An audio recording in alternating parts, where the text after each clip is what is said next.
Saying that says that if the purpose of a thing is not known, abuse is inevitable. Or in this case, we would say if the purpose for conducting literature review is not known, stress, haphazard literature review is inevitable. So we will be diving into the different stages of your research and what is the purpose of conducting literature review in this particular stage. Once you follow this with this purpose in mind, you will see that you will come out of that stage as a champion, as a quest to debunk the notion that research is a lonely journey or postgraduate study is a lonely journey. We always say it is not.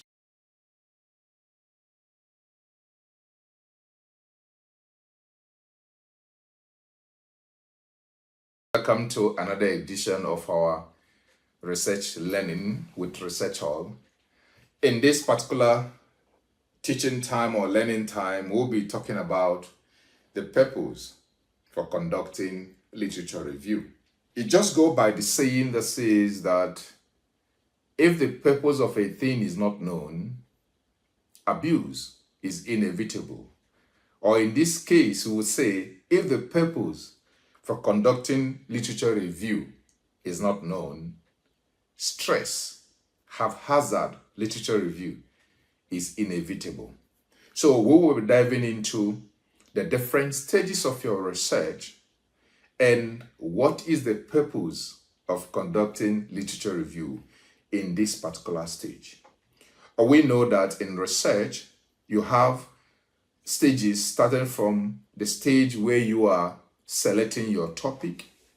By the way, know there is a difference between the topic and the title. So you have the stage where you collect choosing your topic, and then you have the stage which I call the pre-proposal stage, which is the stage where you are trying to look into the body of knowledge to actually develop and identify the research gap, okay, to identify your research problems. Now, after that stage in your research, you go into the stage where you are developing your proposal. And in this stage, all what you're doing is trying to frame your research. And then you proceed to the next stage of your research, which is the stage of what? Data collection. Mind you that this stage does not just start by you going into the field to collect your data. But what precedes that is the process of you developing your methodology, setting up the scene, developing your design, your strategies that you will use to collect your data. Whether you are doing experimental or you are actually doing interview, this stage is where you're writing up, choosing the right method, choosing the right strategies and everything for you to go into your research. That stage, what you're doing basically is what?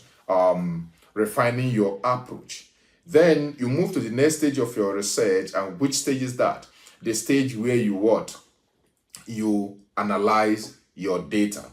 So at that stage, it's all about analyzing your data. Then you move to the next stage of your research, which is what? Writing up your report or your thesis, or you can say interpretation and discussion of your findings. And then you conclude. So in each of these stages of your research, you conduct literature review in each of the stage. Yeah, I left out the last stage, which is the last stage is the stage where you're preparing to disseminate information within the broader community, within your audience. I try to refrain from saying to disseminate your findings within the academic community, because actually your research, it's not for the academic community.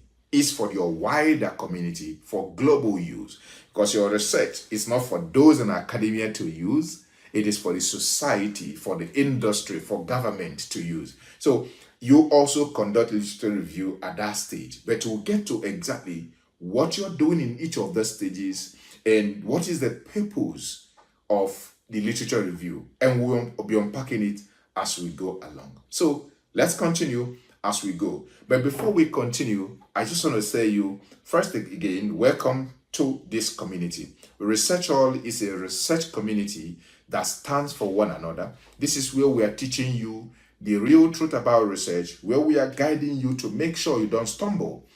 Nobody will lie to you that research doesn't have stress. Yes, it does.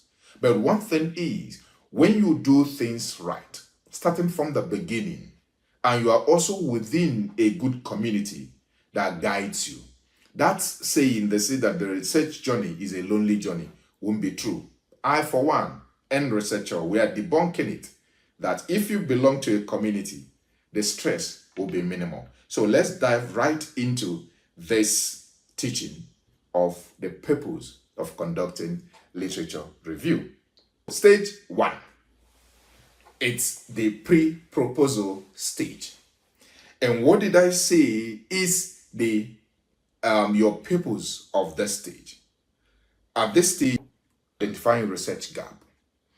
Now, when you go into literature, having this in mind, that actually what I'm after at this stage is looking at what people have done to be able to identify what I need to focus on.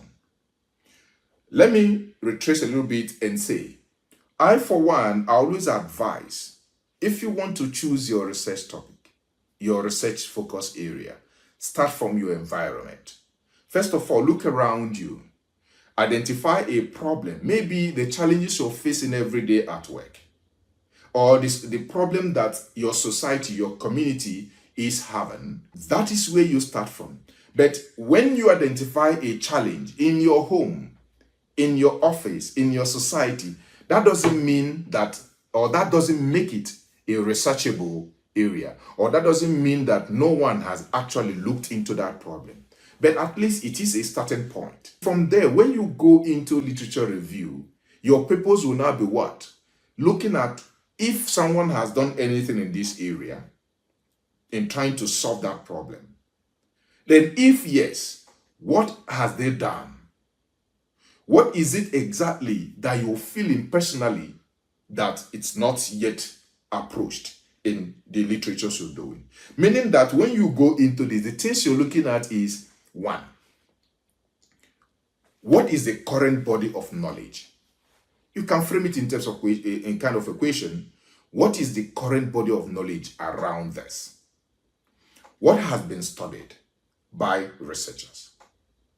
Then the next thing will now be, what is it among all these studies are yet to be explored? Then you then begin to look, like I say, if you study from what you perceive as a challenge around you, you then begin to see what is it in that challenge that you're facing that they've not explored. Then the last question you ask yourself while reviewing this will be, what is the importance of my research to my environment, to me, and to the broader community? Then when you do this, it will be much easier for you to identify those things, because when you're reading and you are reviewing the literature, the article, the thesis, you will be noticing some things they are mentioning. Probably one of it will be the challenges they are facing or they faced conducting their research, some limitations. Some of them will even go as far as, especially for the thesis, giving you some recommendation for further areas of research.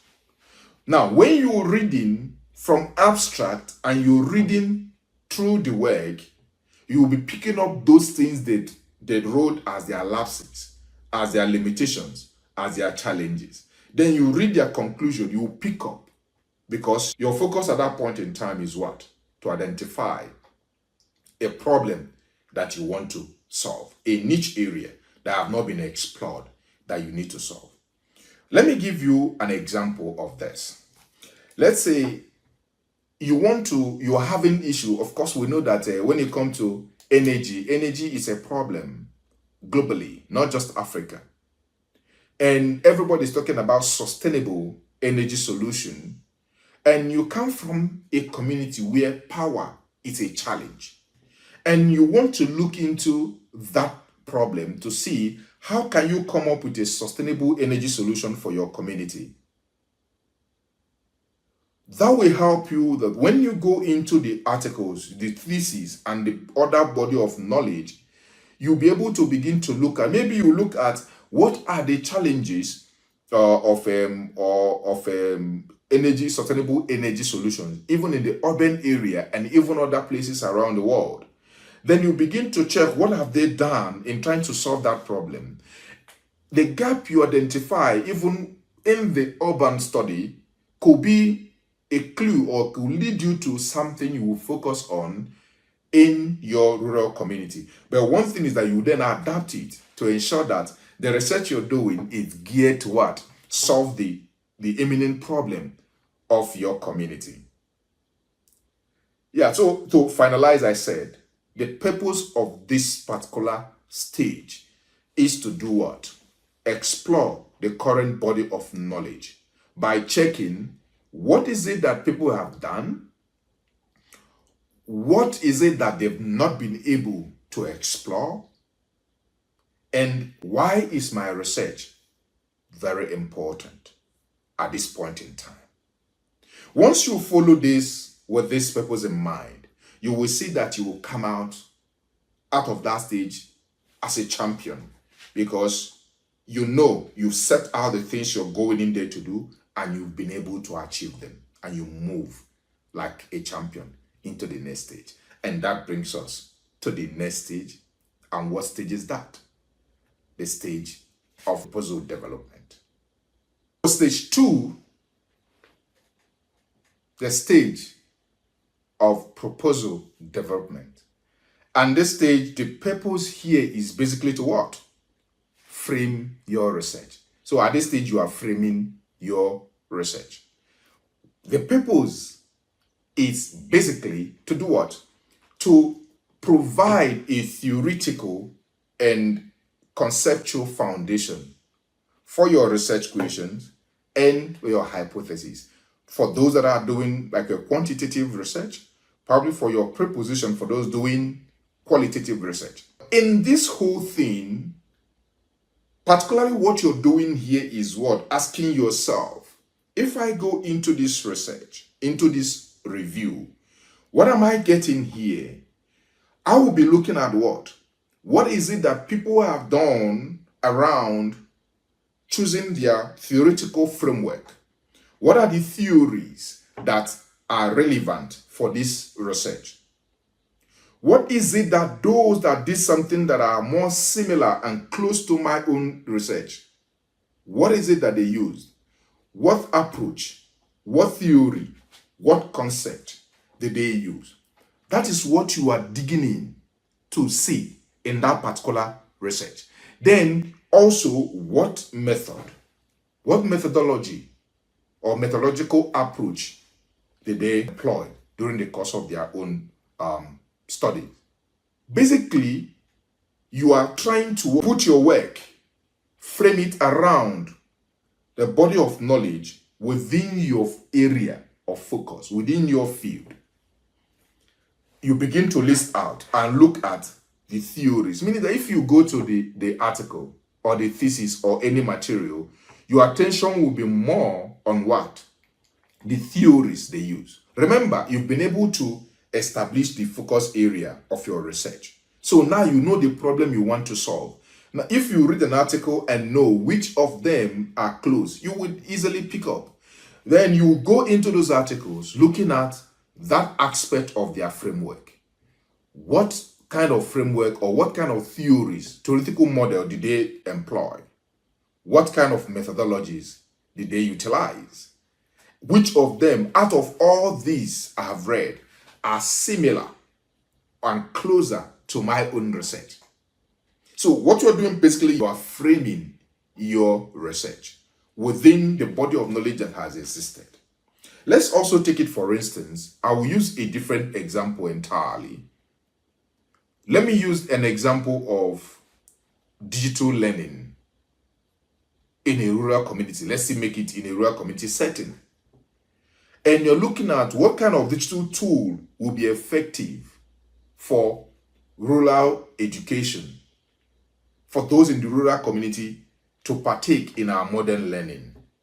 Then if you go into literature review, you'll be looking at what kind of theories did the people that did a study around learning, digital tools, or aid to learning utilized. It could be in the rural community or even in a different setting. But the most important thing is maybe in a setting of people that are lacking some certain things. Remember, you've already put your research, you know exactly what is it that you're going about. When you come in, you'll be looking at what are the models that depict digital learning or aid lack. Because when you talk about rural community and education, you know that there's a lot of lack. There's a lot of limitation in terms of facility. Then you begin to pick up which models the people use to study challenges or problems around this kind of framing. That will also help you to pick up which particular model will suit your research. What particular conceptual approach will suit your research, considering your research setting. So in this stage, I've talked about that your purpose for going into that your literature review or article is basically to develop your what? Theoretical foundation or conceptual foundation that will help you to accurately outline your research question. It's as easy as that. It will help you to know what pertinent question to ask, because that theoretical model have already laid down some construct that will help you to look into your research problem and help you to define the hypothesis or your research question you're going into.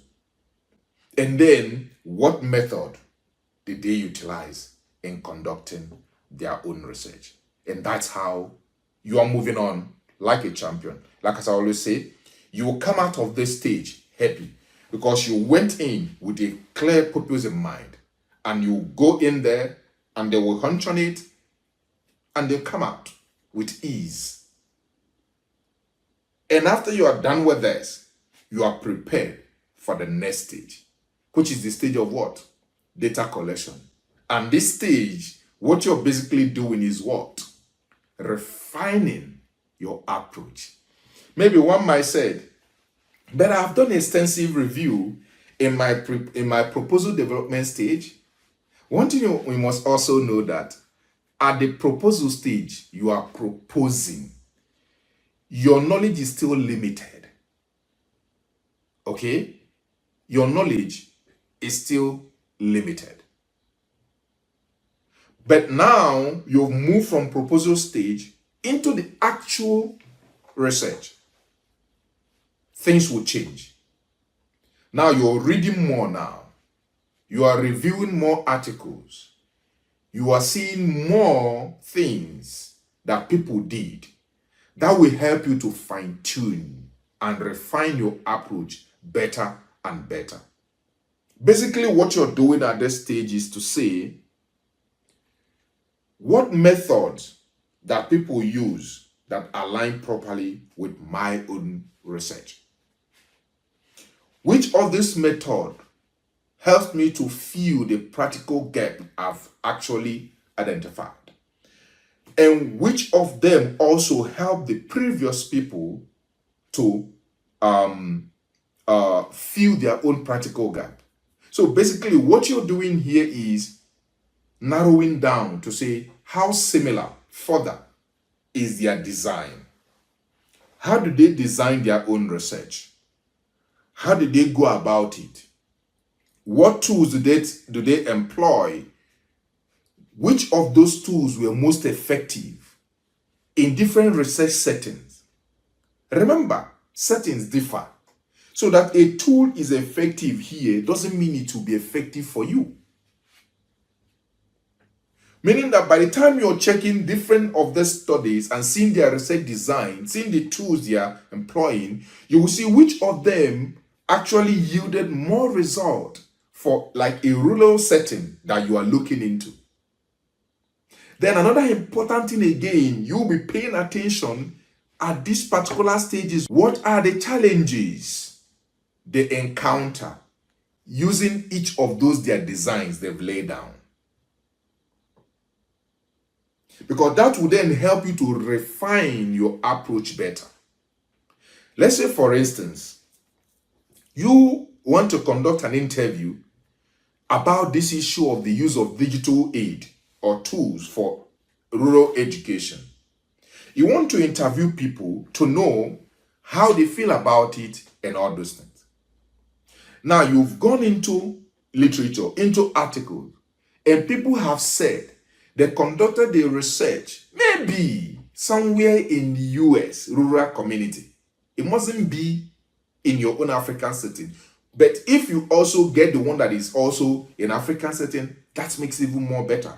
Then they're telling you about the issue of the villagers not educated too well to comprehend some level of English.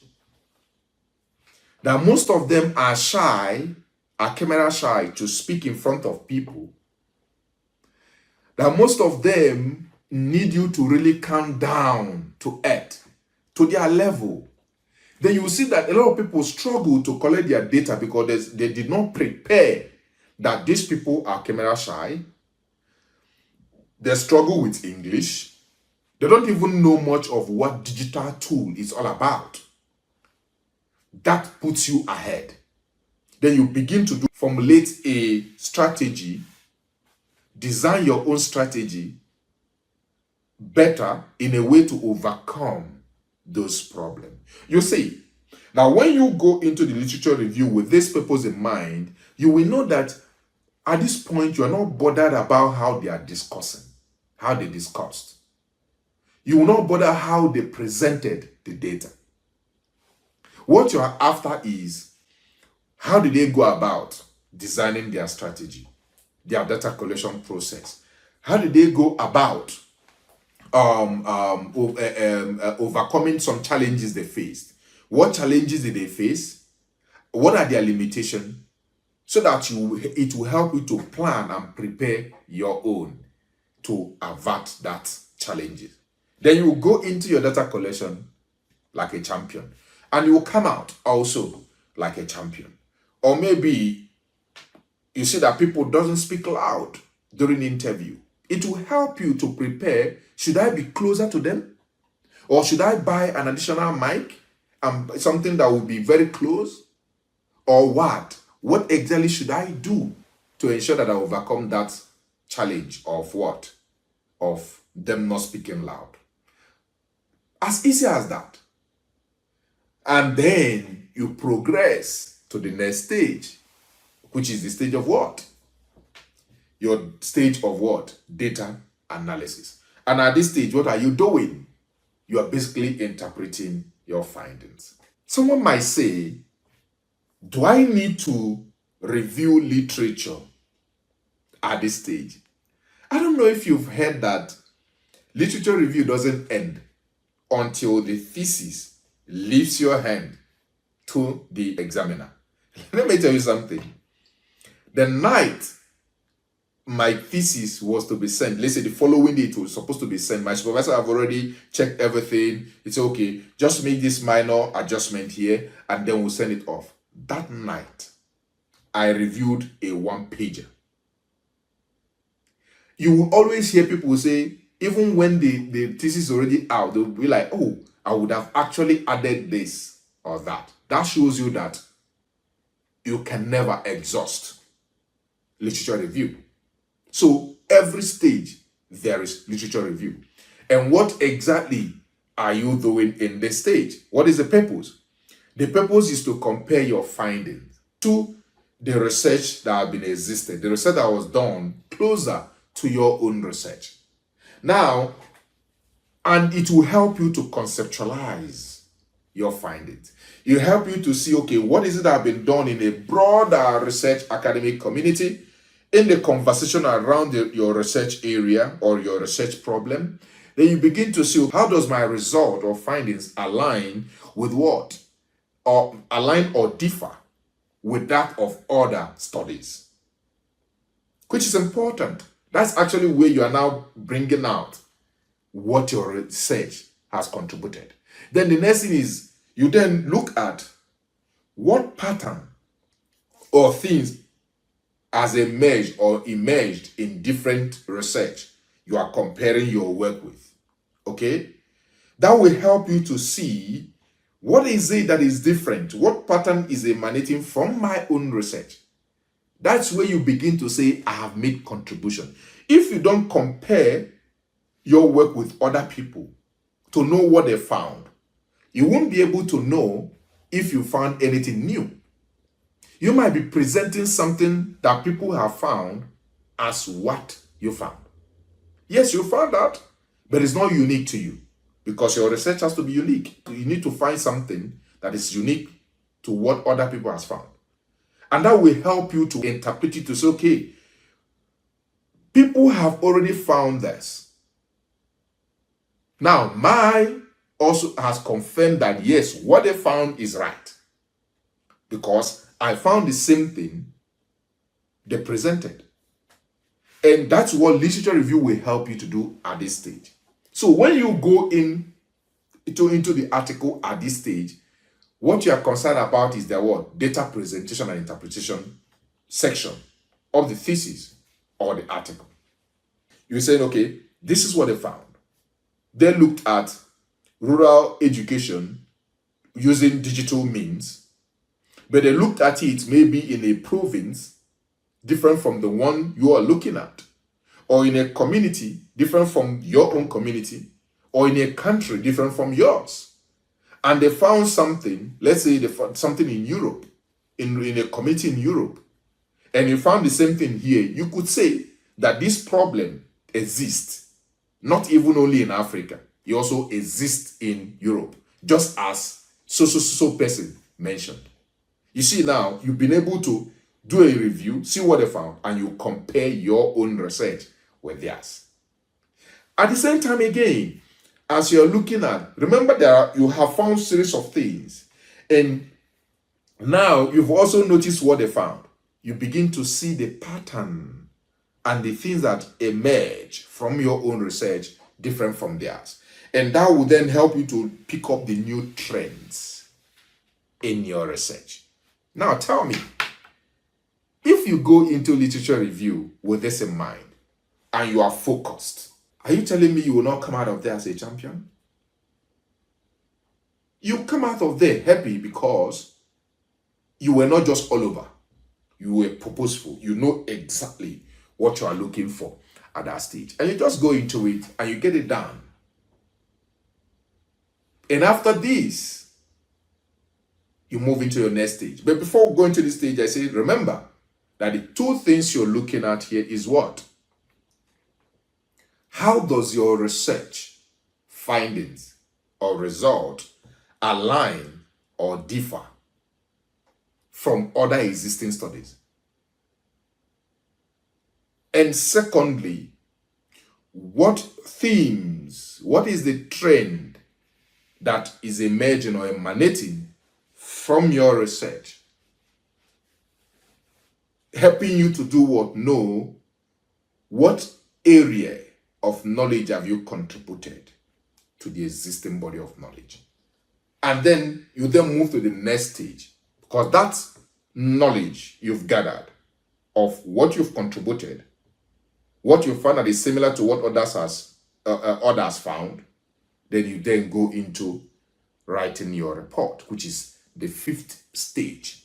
And this stage is basically a stage where you're building your argument. You're building the argument about your research. Now, before you go into or before you start writing your report, you need to do a review. You need to do literature review to be able to do what? To pick out how people presented and they are writing up and building up their argument in the research that are close and similar to yours. How were they able to integrate their own research their findings into the existing literature? How were they able to build their argument based on the field of the research?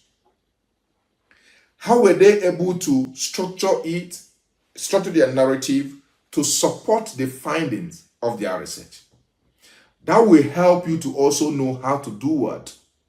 To build your own argument, how to integrate it into existing knowledge, how to write it chronologically in a way that supports your own research findings, that you'll be able to now draw a good conclusion in it.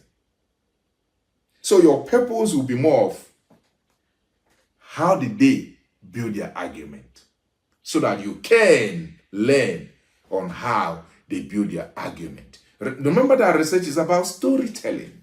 Okay? How do they tell their own story? How do they position their own story and everything? I want to talk about positioning now. I'm talking about what? In the context. How do they provide the context of the findings so that you will help you to do what? Provide your own context of your research. Now, how do they place their own argument in a way that addresses the gap they found from the beginning? That will also help you on do what? How to position your own. You will also notice how they do it to cover up the inconsistencies in the literature, which is building the argument that yes, this gap existed and have been able to fill it through this my research. Then it also now help you to now make a broader claim of what you contributed to the body of knowledge. That is the essence of the literature review at this stage. But people will think, okay, I've actually done my research. Now it's just for me to write. You must be able to build your argument in a way that what? Synchronize with your what?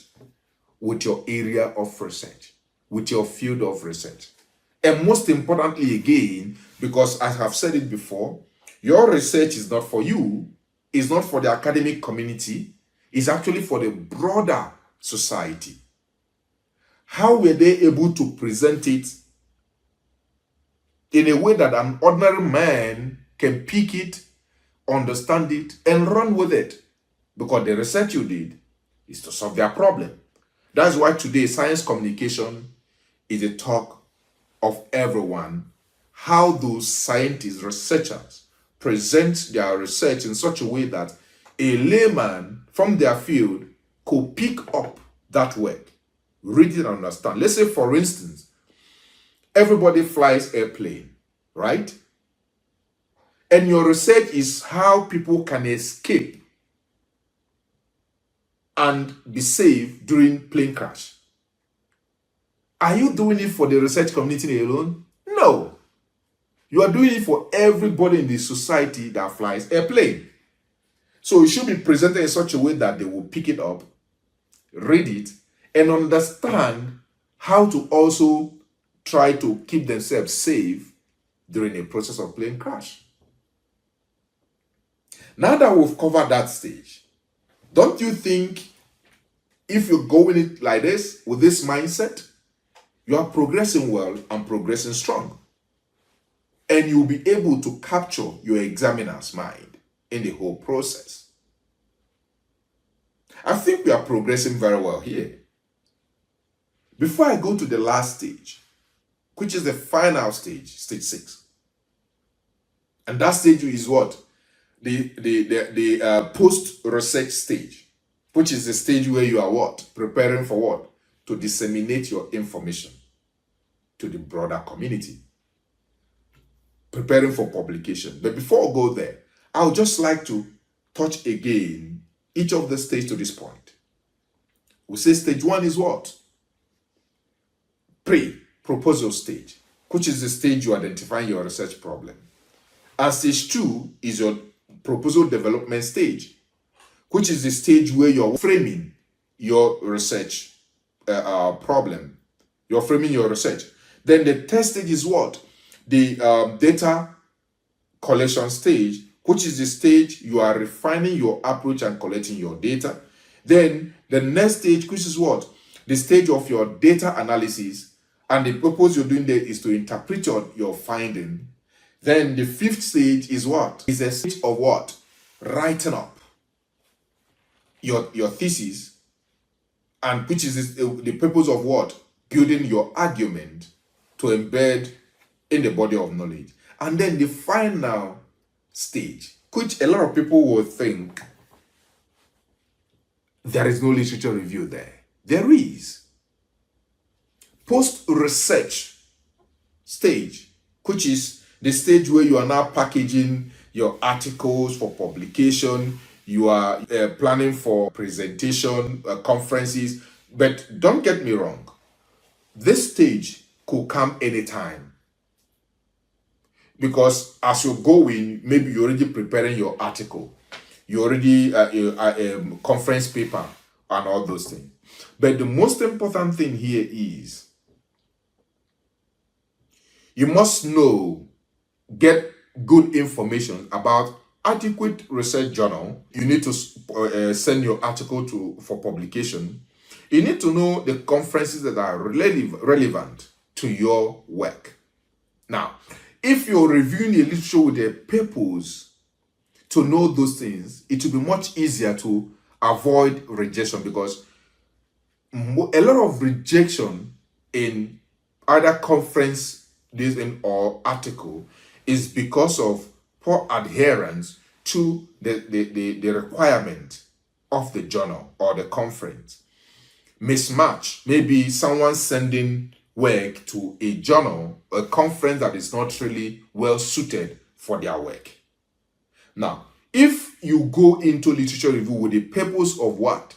Identifying what or which journals, publication house, conferences that people in your area of study actually presented their conference paper or submitted their journal article.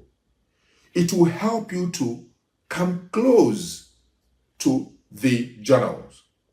It will also help you to identify other journal article that was published in that same journal, and you see the pattern of presentation of that journal.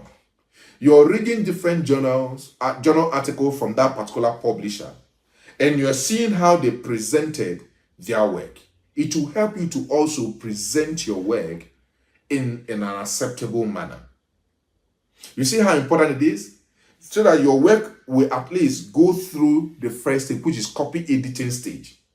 Because up to 60% of rejection, or let me not exaggerate, I don't have the exact statistics, but up to 40% of rejection is at the copy editing stage.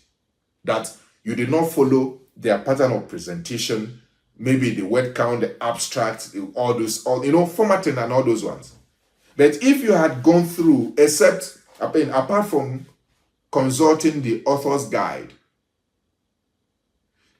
it's important that you also look at where they have been published.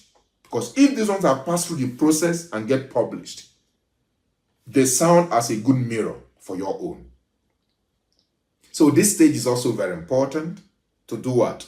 To review a literature, to be able to know what are the journals, database that are relevant to your own research, and then you'll be able to know what are the implications of your findings in those particular research area. And then you'll be able to send your research. At least it will go through the copy editing stage. And then possibly after the peer review, you come out glorious and happy that you've been able to publish an article. I hope we've learned a lot at this stage, talking about the purpose. Because if you know the purpose you go into it, or the purpose for which you open a particular article to read, you will know exactly which part of that article you should concentrate on. And you will know exactly what is it you will pick out of that article. And at the end of the day, you will come out strong. And this issue of literature review is difficult and theirs will be minimized. And your research will come out glorious. And you will not end up depressed as people do during their research. I hope I've been able to enlighten your mind, and I hope you've been able to learn something in this edition of our research learning within the ResearchULL community. If you've learned something, do well to do it. Click that subscribe button, follow us, turn on notification bell. We'll keep on bringing your way information-packed teaching from our experience that will guide you as we continue in the quest of revolutionizing research culture in Africa, and as we quest to debunk the notion that research is a lonely journey, or postgraduate study is a lonely journey. We always say it is not.